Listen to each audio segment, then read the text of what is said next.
Anything else? Okay, welcome. Thank you all for being here. So I am your host, Seth Pringle. I'm program manager at the Salmon Alfreda Maloof Foundation for Arts and Crafts in Rancho Cucamonga, California. And we have a very exciting talk today celebrating the 100th birthday of Paul Soldner. So very important occasion to celebrate here. And we have Stephanie Soldner, Paul's daughter and director of the Soldner Center, here to present. So thank you again for joining us. Thank you for your donation. That is very vital to us being able to continue our mission here at the Maloof. And we are reopening. We have very exciting news that we are reopening for house tours tomorrow. They've been selling quickly, so check out the website. And if they're all sold out on the date that you might want to come, we'll be opening up new dates soon. But we have a COVID adjusted home tour. So finally, after about a year, we're letting people back into the house. We're very excited about that. And we'll have a new exhibition opening in the gallery on May 8th. And if you want to come visit without doing a home tour, you can come and enjoy the garden, the sculpture in the garden, and the grounds for free. Saturdays from 10 a.m. to 4 p.m. So come visit. It's a lovely time to enjoy the Maloof here. So before we get started with the presentation, I'm going to start with a native lands acknowledgement.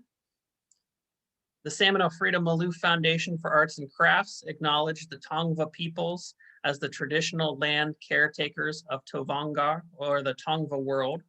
This area includes the Los Angeles Basin, South Channel Islands, San Gabriel and Pomona Valleys, and portions of Orange, San Bernardino, and Riverside counties. We are grateful to have the opportunity to work for the Taraxacom, or indigenous peoples, in this place.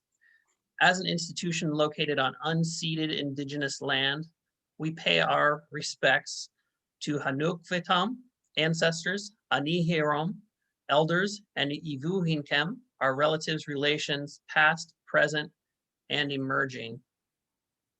And as this talk is also being brought to you from Aspen, Colorado, we would like to recognize the Ute tribes as the indigenous peoples of that land. Okay, before I introduce Stephanie Soldner, I just want to let you know that we're going to be doing a Q&A at the end. So after Stephanie's presentation, her slideshow, we'll get to the question and answer, but you can type your question at any time in the chat box throughout the talk. Feel free to type the questions there, and we'll try to get to all of them at the end. Okay, so Paul Soldner, who's born on April 24th, 1921. Paul Soldner pursued a life and career that has proved to be one of the most important in American ceramics history. He was the first ceramic student of Peter Volkos at the Los Angeles County Art Institute in 1956. This fateful meeting of teacher and student would mark the start of the most innovative and important period in the history of American ceramics. They would each in their own way push the boundaries of what clay could do and be. Soldner would develop the reputation as the inventor of American raku, taking a traditional Japanese technique and experimenting to make it suit his own unique aesthetic goals. His work has been featured in hundreds of solo exhibitions around the world. Soldner was also a revered and beloved teacher, having taught ceramics at both Scripps College and Claremont Graduate School, now Claremont Graduate University, from 1956 to 1992, and in hundreds of workshops internationally. His teaching style matched his artistic philosophy. Observation and experimentation were valued above rules and prescriptions. He worked alongside his students in the studio in order to demonstrate rather than tell. His legacy at Scripps continues through the Scripps College Ceramic Annual, which Soldner expanded and popularized, becoming a major annual ceramic exhibition in Southern California, now in its 76th year. Much like Sam and Alfreda Maloof, Paul and Ginny Soldner built a home and lifestyle as a reflection and extension of their values. They purchased their Aspen property in 1956 and set to work building their home and studio, planting trees, and shaping the landscape. The principle that architecture would improve with age directed their design, and to that end, the use of rocks and wood native in the area were used frequently. The Soldner House was one of the first in the area to acknowledge environmental concerns by using the sun's energy for solar power. The Soldner Center seeks to integrate the arts, architecture, environment, energy, and community. So I welcome the executive director of the Soldner Center, Stephanie Soldner.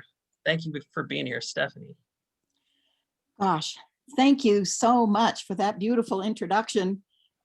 First of all, I have to stop and just say, oh my gosh, it is so good to see so many familiar faces as well as new faces, and warms my heart. It's really wonderful. Some of this you probably will already have heard, but thank you, Seth. Thank you so much for that lovely introduction. Obviously, I'm a little bit nervous, so bear with me. Thank you to the Maloof Foundation, who's asked me to give a talk tonight in the recognition and celebration of Paul Soldner's centennial, his life and legacy. And as Seth said, I can hardly believe that last Saturday, April 24th, he would have been 100. Doesn't really equate for me, but it's true. Thank you for this wonderful opportunity to share Paul's life and Ginny's life, his wife and my mother, her life, and the future of their home that we now call the Soldner Center. For context, I just want you to know that I am sitting in their home here in Aspen, and I'm sitting at our Sam Maloof table. So it feels really nice to be talking about these two men from here. You may be wondering how Paul and Sam knew each other. And both Paul and Sam were part of a flourishing community of artists in Claremont, California. And for those of you who don't know the area, that's located about 40 miles east of Los Angeles. After World War II, Claremont became a kind of mecca for artists. Their community was largely centered around teaching art at Scripps College or Pomona College in Claremont and producing their own artwork. And they reveled in sharing their passion for art. Soldner, after earning his Master of Fine Arts, was hired to teach ceramics at Scripps, where, as you heard, he taught from 1957 to 1992. Maloof also, while establishing his career as a master craftsman and woodworking artist, became an integral part of this constellation of artists in Claremont. Both men were immersed in this thriving community of artists, and in later years at the Anderson Ranch Art Center in Snowmass, Colorado. Each respected and admired each other's artistry and innovation, and their friendship lasted over 50 years. So I'd like to begin at this point with slides, and bear with me while I learn to do this properly. For those of you who may not be familiar with Soldner, and I will call him that, he liked to be called Soldner, and I'll use it interchangeably with Paul. He was a well-known ceramic artist, an innovator, an educator, and an instigator. His contributions to the ceramic art world are considered significant and historic. And his artwork, like Sam's, is in museums and private collections throughout the world. Soldner had a unique vision, and he was often an inspiration to others.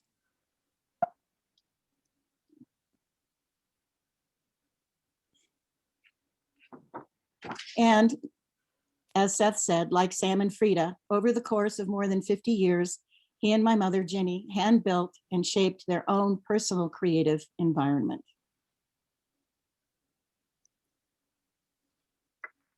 But to begin, I'd like to share a little bit of Paul's history and then what influenced him throughout his life. His father was a Mennonite minister in the church that my mother's family attended in Bluffton, Ohio. And in this photograph, Paul is sitting in his father's lap on the right side of this photograph.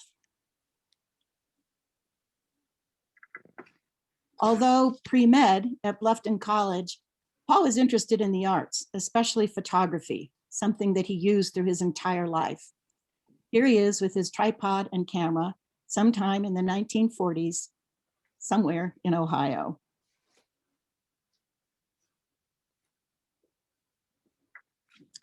During World War II, because Paul was Mennonite and a conscientious objector, and possibly because he had been pre-med, he served as a medic in Patton's Third Army during the Battle of the Bulge. His division liberated Mauthausen concentration camp located near Linz, Austria, on May 5th, 1945, 2 days before the end of the war. The following are among photographs that he felt compelled to take, documenting the horrendous atrocities that they found there.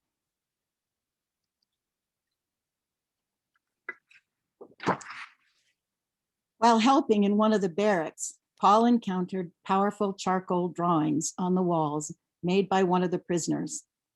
He was so moved that someone would still try to create art in such dire circumstances. It changed his life, and he decided to make his living in the arts and live life to the fullest.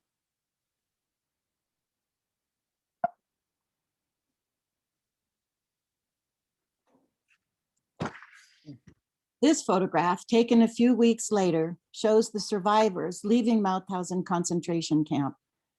In 2011, I donated this original photograph and others to the Mauthausen Museum in outside of Linz, where we are now keeping copies for our archives. And last year on May 5th, 2020, the Austrian Parliament used this photograph to commemorate the 75th year of the end of the war, which was quite an honor. It's also quite possibly the only known photograph of liberated prisoners actually leaving a concentration camp. There are other photos of liberated prisoners, but they were taken of them departing at train stations and such. This experience was truly formative for Paul, and when he returned home, he embraced life.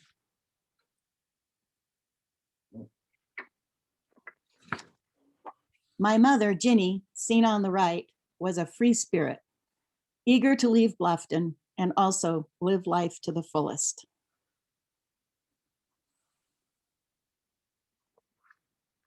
My parents were married June 1947 on the Bluffton College campus.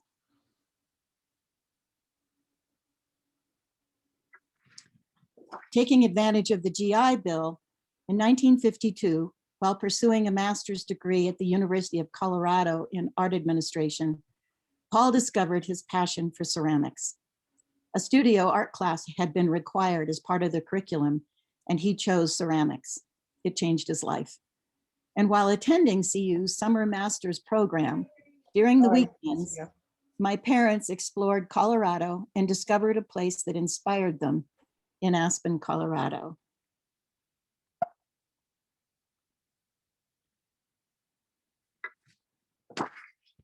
In 1956, my parents purchased 3 acres, 2 miles outside of Aspen, with a dream to hand build their home and art studio. Dr. Burlingame, from whom they had purchased the land, tossed in 2 more acres, saying in a letter to my folks, "Just put a couple of goats up on the hill." And thus, they ended up with 5 acres to build their dream. From 1957 to 1965, our family lived in Claremont, where Paul taught at Scripps College and Ginny taught elementary school. And during the summers, we would return to Aspen, where we camped on the property, and they built what they had money for and time to finish. In this photograph, our tent is on the right, the outhouse is in the middle, and the cement mixer is on the left. And the outhouse looks a little odd because it's covered with sagebrush to disguise it.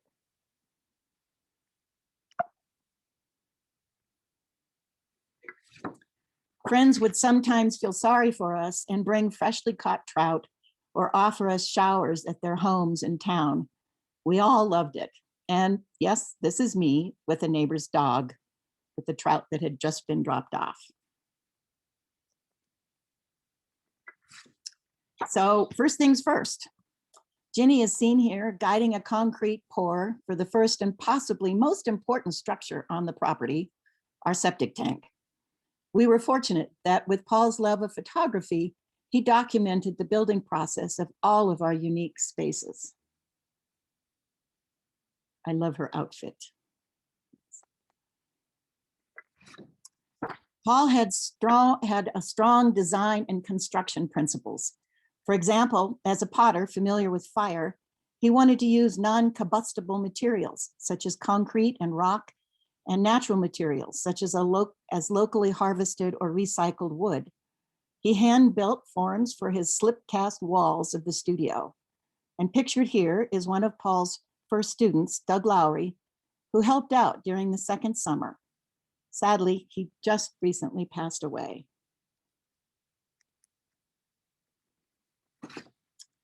Paul gathered rocks from the property on a sled attached to the back of our Studebaker to place in the slip-cast concrete and rubble walls. And he used simple techniques like this string and rock as a plumb line.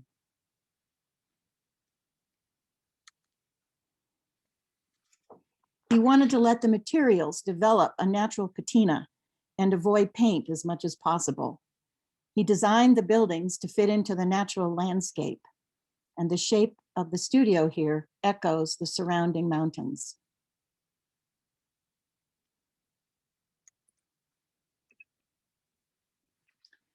A local friend and sculptor, Lou Willie, owned the only crane in town and was more than happy to help place the concrete beams for the studio.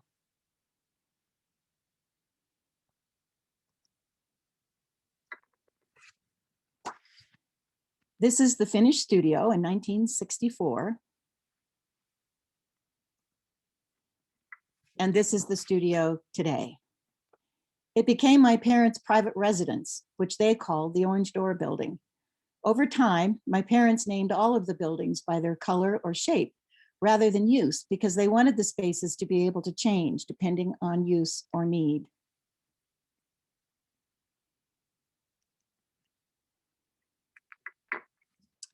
Now used as a living space, in the future, this may become a space for public events. Paul decided that there would be no internal structural walls in any of the buildings. He intentionally used salvaged materials, such as metal from the side of a truck for this fireplace that's in the middle of the picture there. He used burned wood, called yaki sugi by the Japanese, to give a unifying color and texture throughout. Paul would take the wood he wanted to use, put it in the driveway, pour on gasoline, light it, and let it burn until the burned color and texture of the wood pleased him. Then he would douse the wood with water and using a wire brush, clean the wood. It didn't need to be sealed or varnished, and it's waterproof, fire retardant, and insect resistant. Interestingly, yaki means heated with fire, and sugi is the word for the cypress wood often used in Japan for this technique.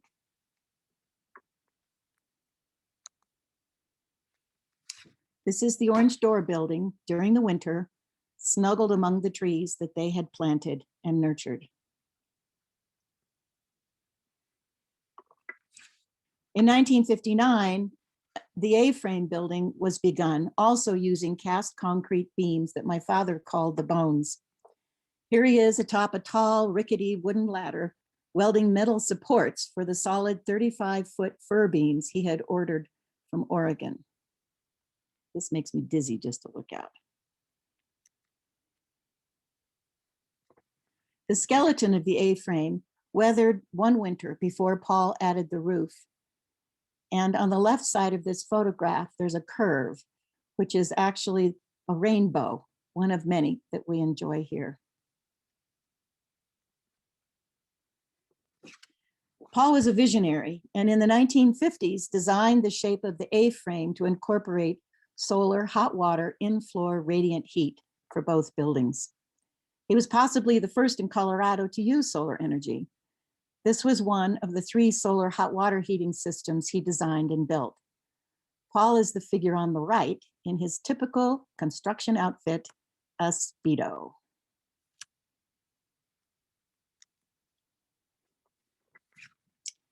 Because solar technology was so new, Paul unfortunately didn't know how close to place his galvanized pipe that he used in the floors. So the system was never as warm as he had hoped, and the galvanized pipe eventually rusted closed. Today, we have a different solar design to heat one side of the A-frame, and I hope to expand this in the future.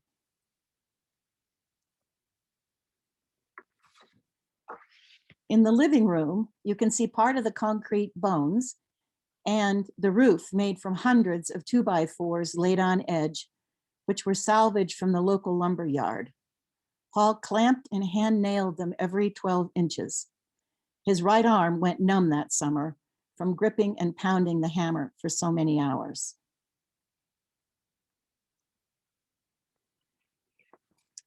The dining room, where I'm sitting right now, showcases Paul and Ginny's art collection of influential 20th century ceramic artists who were their friends and colleagues, as well as our beautiful Sam Maloof dining room table.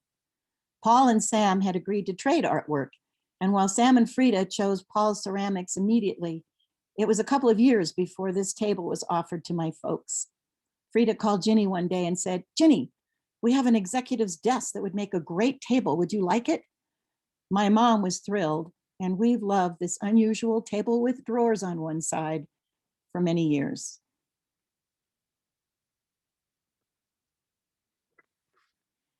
Here you see the A-frame nestled in the snow during the winter.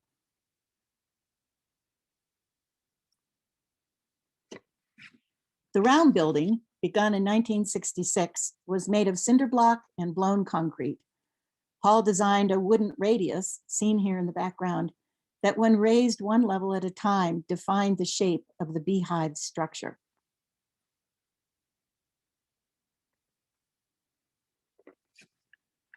Paul designed the ceiling by dividing the circumference of the building into 8 equal parts. Wood beams bisected each span with 3/4 inch plywood covering the space in between, and a skylight topped the final opening.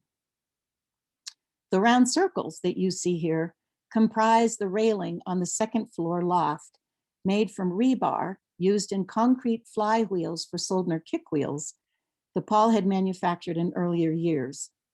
He saved them for future use, and when needed for the balcony, he welded them into place.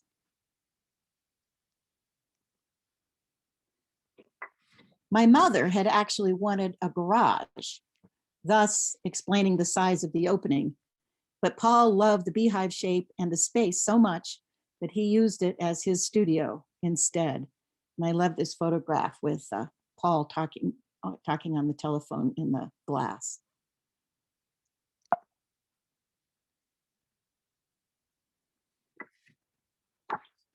Paul used the round building as his second studio, as well as for photography and winemaking for many years.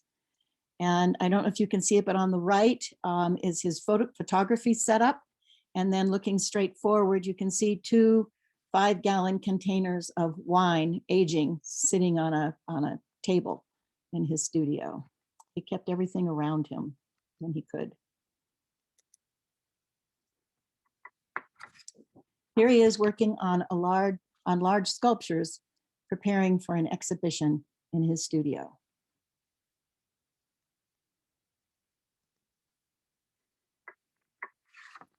In 1995, my mother, also an artist, died, and my father moved his studio to make a gallery space to exhibit her paintings. After my father died, I added his ceramic sculptures, and their artwork is now displayed together.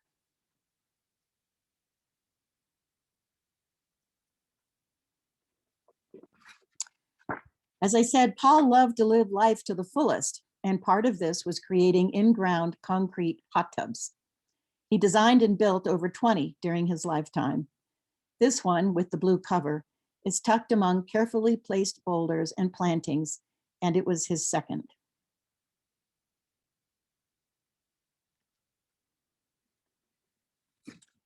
Each morning, my parents looked forward to enjoying tea or coffee while soaking in the hot tub, even in the winter.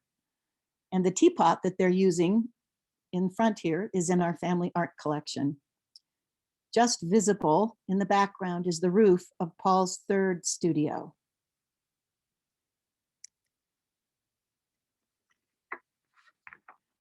Paul took over the space that he had used for packing, shipping, and photography of his artwork and made it his final studio.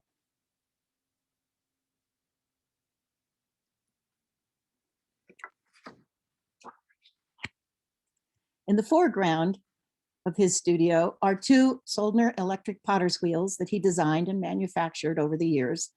The professional model is on the left, the larger, and the studio model is on the right. The figures in the windows are made from photographs that he took and enlarged to make wood cutouts that he impressed into clay as part of his creative process.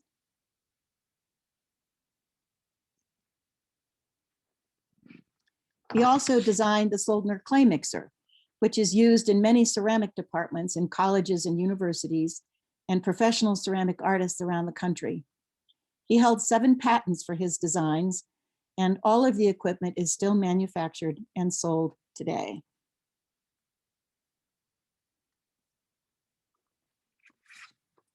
In keeping with living life to the fullest, Paul loved to make fruit wine, dandelion, rhubarb, chokecherry, sarvisberry, and many others.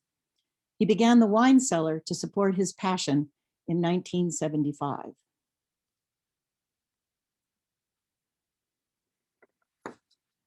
Fittingly, the wine cellar is made from a large lime dehydrating kiln used to make cement for concrete, and a catenary arch kiln that he deconstructed and moved to use as a passageway.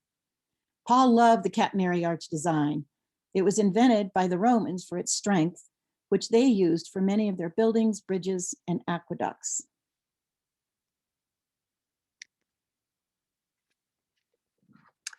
When completed, the wine cellar was covered entirely with earth to help maintain the correct temperature for storing wine and blend in with the landscape. The entrance was built using salvaged metal, handmade concrete block, and boulders found on the property.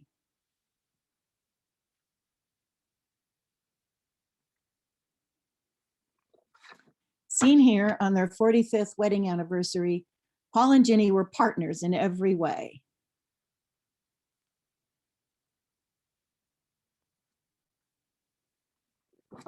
Ginny loved helping build their home and studio together, and here she is dumping concrete onto the driveway to make a smoother surface.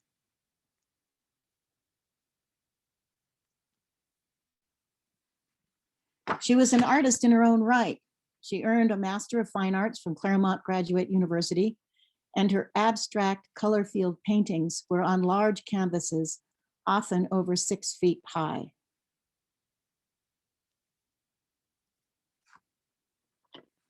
She was warm and easy to talk with and enjoyed welcoming guests from around the world. She is seen here with Takashi Nakazato, artist in residence at Anderson Ranch. He's the 13th generation of a family of potters, and his father is a Japanese national treasure.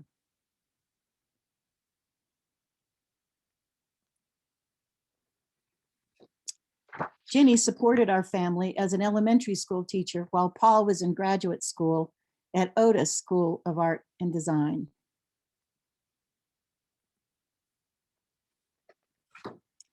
As Pete Volkas's first Master of Fine Arts student, Soldner was the first to graduate from Otis and the first ceramic artist to create works on a monumental scale. Soldner said his surface designs were influenced by abstract expressionist movement. He's shown here in this iconic photograph of 3 of the fathers of contemporary ceramic art. Paul is standing on the left in his MFA show at Otis, with Pete Volkas seated and John Mason, Paul's good friend and fellow student, on the right.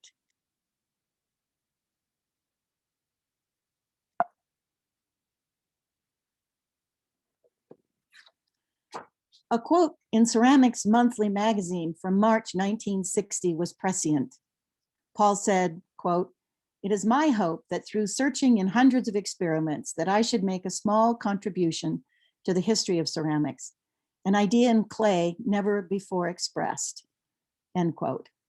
And a year later, in 1961, he innovated a completely new ceramic technique now famously known as American raku.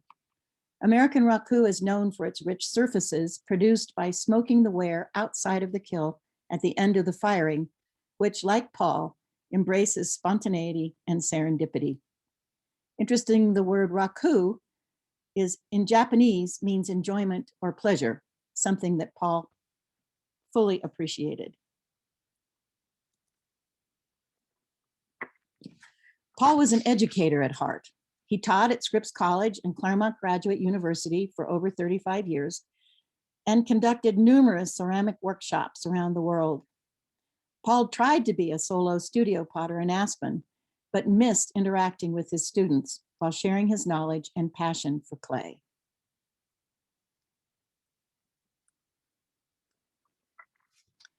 Expanding on his love of teaching, in 1966, he founded Anderson Ranch Arts Center in Snowmass, Colorado, and a few years later invited Sam Maloof to join him teaching at the ranch. The long, low building on the left of this photograph was the sheep barn and became the first ceramic studio.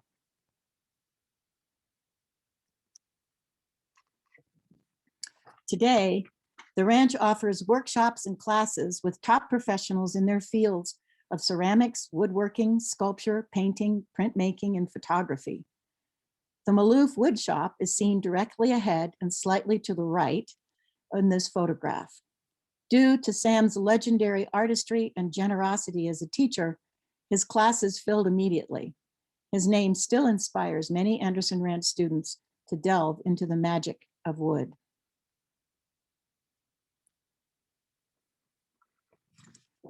Paul loved conducting workshops each summer at the ranch, and here he's demonstrating throwing on one of his Soldner electric wheels.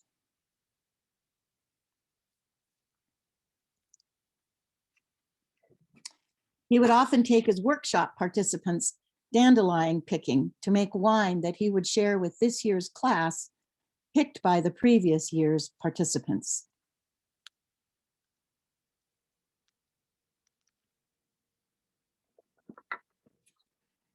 When Soldner eventually retired from teaching at Scripps College in 1992, he still enjoyed hanging out with students and guiding their kiln firings.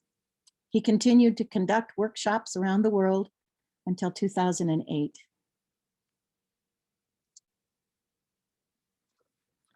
He was still throwing at 86 and in a sarong.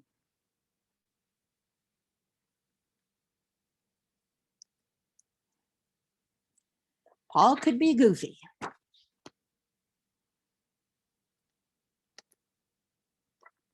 Including ads that he created for Soldner pottery equipment, such as this one, poking fun at the Harry Potter book series. Or imitating a famous painting while using his Soldner electric wheel as the picnic table. This is Paul with me and a previous boyfriend who volunteered to help with the ad.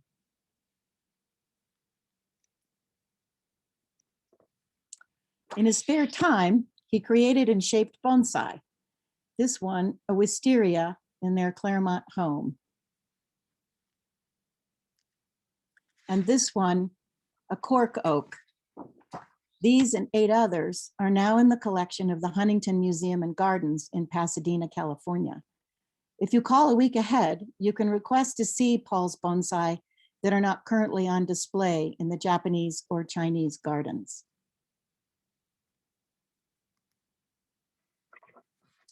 The following are examples of Paul's artwork held in major museums and collections around the world. This iconic American raku piece is in the Scripps College collection. This is an American Raku-fired pedestal piece with beautiful smoky effects. Paul preferred to use the terms either pedestal piece or wall piece for his work, rather than vase or platter or something along those lines. Entitled Celebration, this wall piece is also American Raku-fired.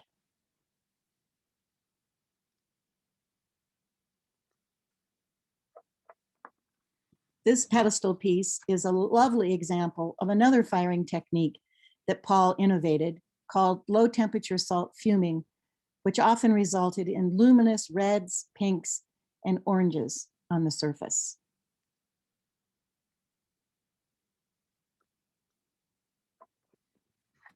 Paul loved to experiment, and this sculpture was low temperature salt fumed and then later refired at a higher temperature, resulting in this dramatic black and blue surface.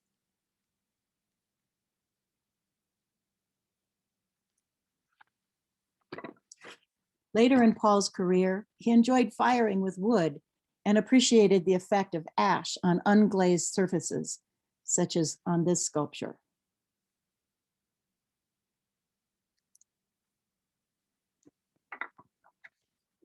In 2008, a book entitled Nothing to Hide, containing Paul's personal exposures, disclosures, and reflections, was published, and it's available for sale on the Soldner website, www.soldnercenter.com.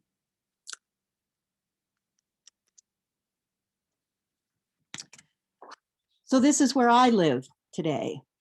In 2011, my father passed away, and I inherited my family's property and legacy. I've had to consider what to do. Could I take care of it financially and physically? Did I even want to? Or should I sell it and move away?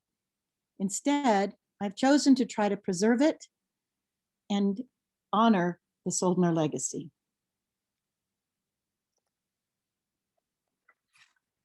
Although I inherited the property free and clear, there were only limited funds to care for it. And we've always enjoyed wildlife passing through our property.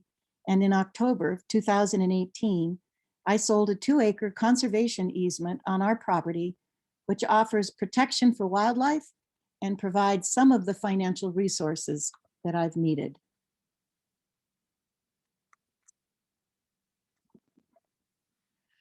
So then I needed to consider the Soldner legacy. What would I do? So in 2014, I convened a national council of Paul and Ginny's friends and colleagues here in Aspen to consider the future. And the council envisioned 2 phases: the Soldner Center Phase 1 and Phase 2, the Soldner Center for the Arts and Innovation. And we came up with our mission dedicated to the Soldner legacy of transformative experience by encouraging curiosity, creativity, and innovation through the integration of the arts, alternative architecture and energy, the natural world, and community.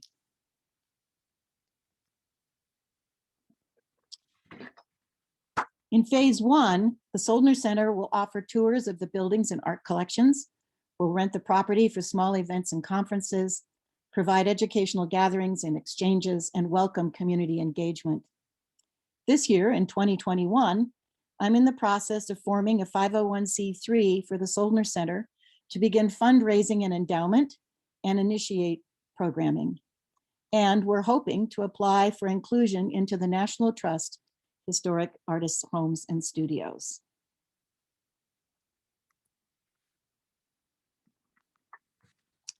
With the success of the Soldner Center, in the future, with growing interest and support from the public and others, we will work to develop the Soldner Center for the Arts and Innovation.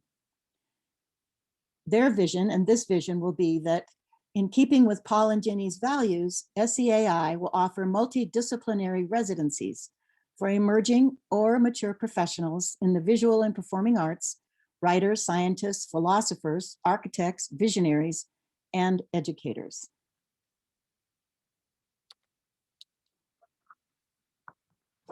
To implement this, we hope to partner with donors or organizations to build 5 modest cottages on our property, provide opportunities for exploration, collaboration, cross-pollination, and even rest or rejuvenation. And we will welcome associations locally and nationally.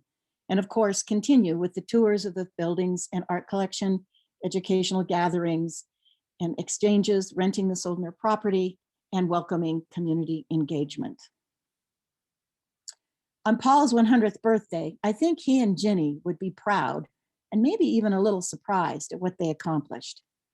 It's my dream that through the Soldner Center and eventually the Soldner Center for the Arts and Innovation, that the Soldner legacy will be shared, enjoyed, and flourish for years to come.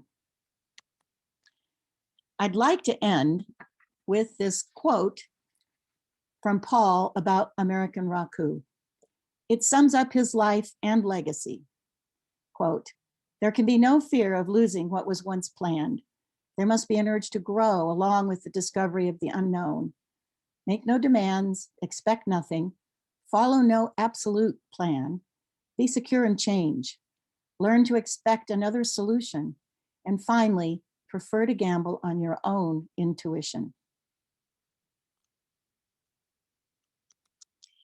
Happy birthday, Soldner. Cheers. Thank you very much.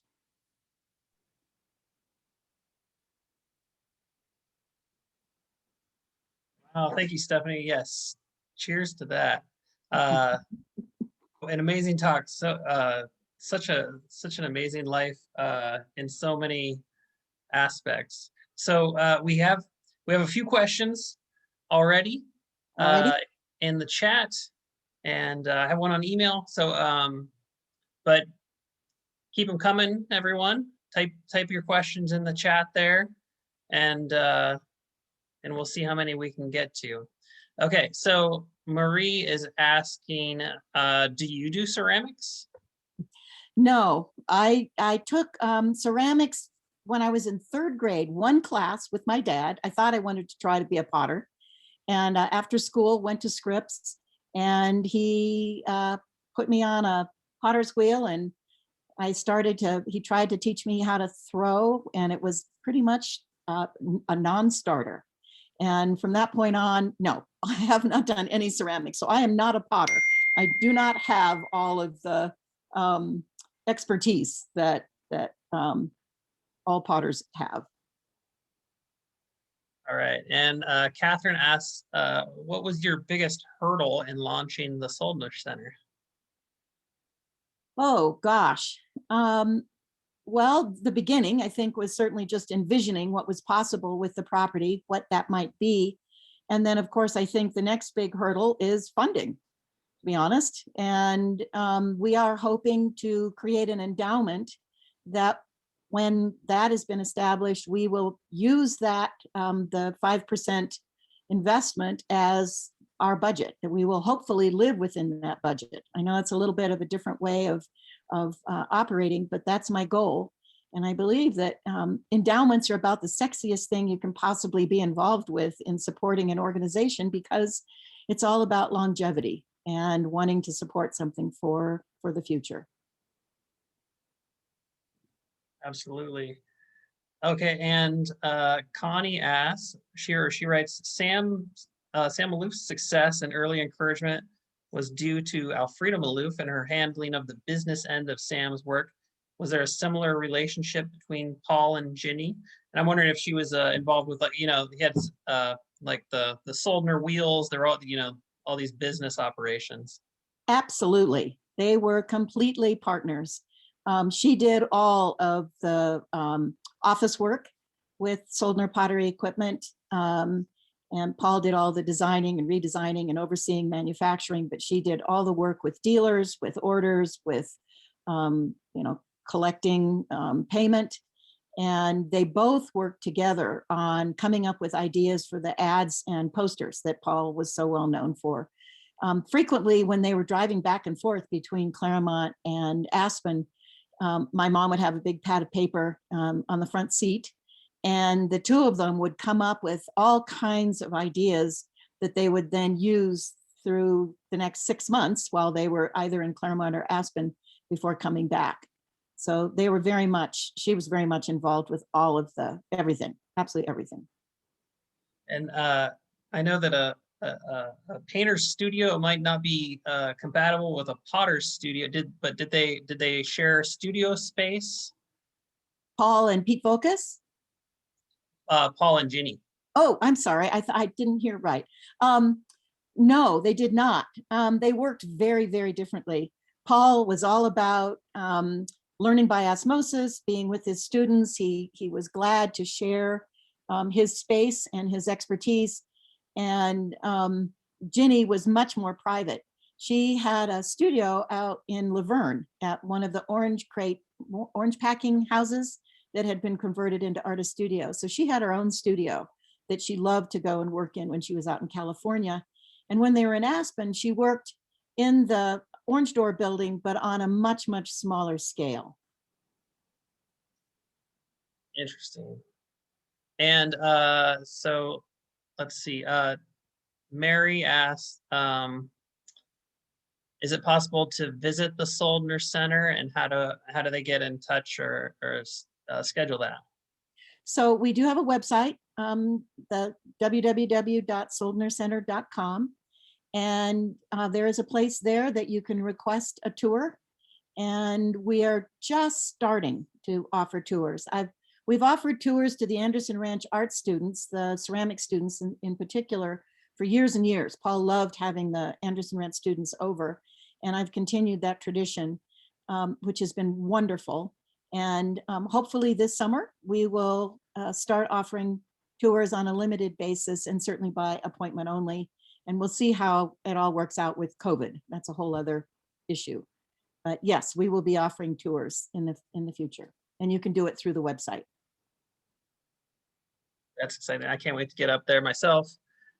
So one of the goals of the house, the architecture, was to have it improve with time, right? So I'm wondering how the materials have changed, and maybe also like how the area has changed in Aspen. I'm not familiar with it myself, but yeah, how have things changed since the 60s? A lot. Around the property, we're fortunate in that to the east and to the west of us, we have large swaths of about 120 acres on either side of open space, conserved land, which is why we were able to sell a 2-acre conservation easement that actually connects those two parcels, those two big chunks of land. But to the east, to the north and to the south, to the north, we have a affordable housing development, and to the south, we have a Maroon Creek Club golf, none of which, of course, existed. We were completely way out in the country. The city has now annexed around us, and we are in the county, but we're the hole in the donut, that we chose not to be part of the city. So that's changed a lot, just having so many people here and around. The buildings have, in fact, I think, really aged well. He built really strong buildings. The bones of these buildings are going to be here for a long time. The things that we'll need to be addressing in the future are probably going to be upgrading infrastructure, sewer and water and electric, all of those kinds of things. But the buildings themselves are really in great shape. And when I was in 8th grade and we had first moved here, people would ask me, the kids in the class would ask me where I was living, and I would describe the buildings that we were building at that point. The Orange Door building we were living in at the time, and the A-frame was just kind of started as those bones you saw. And when I explained where I lived, they said, "Oh, well, we thought that was either a church or a bomb shelter." And that's basically what it's kind of like. It's that kind of construction, and it's very solid and has lasted well. And so did he have experience with construction beforehand? It seems like a very ambitious project. He worked for a stonemason for when he was in high school. So he did get some experience with working with stone. And then when he was in the military, he was stationed in England before being sent over to the mainland, to Europe, to Austria. And he took lots and lots of, not photographs, but also did drawings of a lot of the buildings there, the thatched roofs and the walls and the rammed earth walls and so on. And so I think he was learning something there, but he was self-taught. He did not attend architecture school. He didn't in any way have instruction, and he did it on his own. Yeah, so many, I keep learning more parallels with Sam too there with the self-taught talent. Yep. Sorry, go ahead. Well, I was going to mention that, people often ask, well, did he know about Frank Lloyd Wright? Was he, a fan of Frank Lloyd Wright? I don't think that Paul did. I never heard him mention it. And I've been chatting with some friends in Claremont who knew about another architect, Foster Jones. I'm not going to say Foster Rhodes Jackson. Jackson, yes.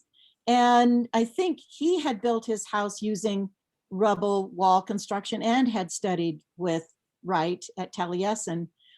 So it's possible that Paul had seen his home being built in Live Oak Canyon, I think is where it is. And I've wondered if maybe that was one of the places he may have gotten some idea as to what he wanted to do. But I don't know otherwise where he got his ideas or training. Unless any of you who know Paul who are attending do know, and I'm always happy to hear. Yeah, I mentioned that he may have known Lindley Mixon, whose house he was a ceramist up there on Baldy Road. His house was built by Foster Rhodes Jackson in the same construction in the 60s. So Paul may have had that connection. So Paul, Lindley was a student of Paul's. And I do remember driving past Lindley's home and studio and Paul pointing it out about the same time that we were constructing, the house in Aspen. So it's possible, you're right, that may have been another place. Thanks, Catherine. Yeah, thank you, Catherine. So Jane is asking if you could tell us a little bit more about Paul's Mennonite heritage. Well, his family came from, I see you smiling, Jan. My cousin, my second cousin is attending here. So my family came from Bern, Switzerland. I don't remember exactly when they immigrated to the United States, but that's where they came from. And my father was born in Somerville, Illinois, my mother in Bluffton, and they met in Bluffton. My grandfather was a Mennonite minister that I believe started in Bern, but I'm not exactly positive, but went and served as a minister in several different communities before landing and making his home in Bluffton. And let's see, Marie asked if the wheels are American made. Yes, the wheels are made by Bluebird Manufacturing out of Fort Collins, Colorado. And the clay mixer is made by Money Elbow Manufacturing, Conrad Snyder, and that's out of Newton, Kansas. So yes. And do you know about kind of how that started? I'm guessing maybe Paul was kind of building his own, and then it just kind of grew and grew into a larger operation. Well, when he joined Pete at Otis, that was a brand new building and a brand new program, and there was basically nothing there. And so the first semester that he and Pete were together as just the two of them, spent time going around to other colleges and universities and meeting different people and looking at their equipment. And at one point, Paul just offered to make some kick wheels for the studio, that he thought he could save the school some money and create kick wheels. So he built kick wheels for them. And then other people started asking for his kick wheels, which he then just sort of on the side manufactured in our garage in Claremont. And then when we moved up to Aspen, continued, and then eventually phased out the kick wheels and started working on electric wheels. And what's really special about a Soldner electric wheel is the foot pedal. The design is wonderful, but the foot pedal is one that is extremely smooth when you go from stopping to starting. And then also our motors were a lot stronger than other wheels, which is why so many professionals use the wheels. Interesting. Yeah, I think the first time I probably heard or saw the Soldner name was probably on the wheel when I was studying ceramics. And some of them say Soldner on the foot pedal, I believe. Oh, yes. Yeah. Yeah. So the chop that I ended with is always on a Soldner piece of equipment. And the chop is something that he had other chops earlier in his career, but eventually someone introduced him to that. And that particular sign means hand in Japanese. And the sound, the beginning of the sound is so, like Soldner.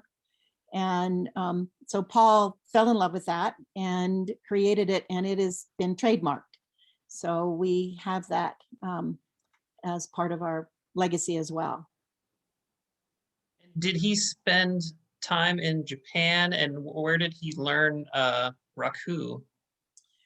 So he didn't actually know what raku was when he first stumbled upon or serendipitously discovered American raku.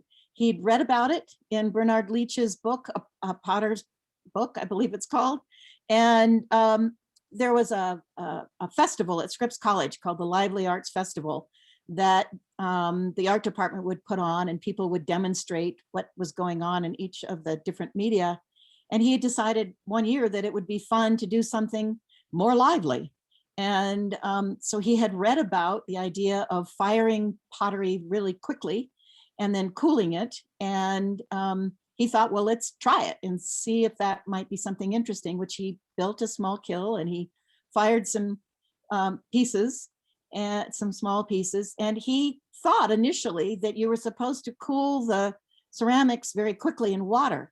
And so he went from the kiln yard to the sealed pond, which is at Scripps College at the time. And he ran through the audience yelling, hot pot, and dunked it into the sealed pond to cool it off quickly. And when he pulled it out, it was this incredibly ugly thing. He was totally disappointed.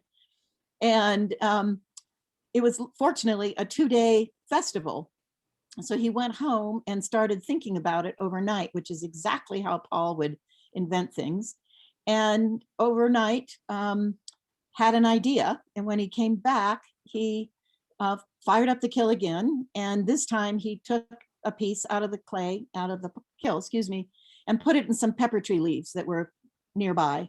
And of course they exploded, caught fire. And then he had to put the fire out using a bucket. And after a little bit, he pulled the bucket off and there was this amazing effect.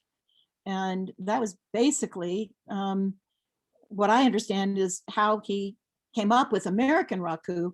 And it was later, shortly thereafter, that he really started exploring what raku was. And then, of course, a number of years later, he was invited to go to Japan as part of the American Crafts Council International Conference and met the raku family. And the raku family was not happy that raku was being used as a name in the United States that was not the kind of raku that their family had been producing. And there was quite a conversation. And my dad, trying to come up with a way to solve the problem, typical of my father, came up with an idea. He said, okay, we won't call it raku, we'll call it ukar, which is of course raku spelled backwards. And it just did not take off. And he actually tried over the years to change the name to post-fire smoking, but Raku just stuck. It's just a wonderful word, and I think it's just, as he would say, sexier. So it stuck. And subsequently, I think the Raku family has come to, accept that there's two different kinds of Raku, and we try to call this American Raku. Wow, that's an amazing story. That's a good one to end on, I think. And we're at about that time. So if you joined us late, or if maybe you missed a part of it, I'll be sending out a link to the recording to everyone. So that will probably come out in the next day or two once we get it all up on onto YouTube.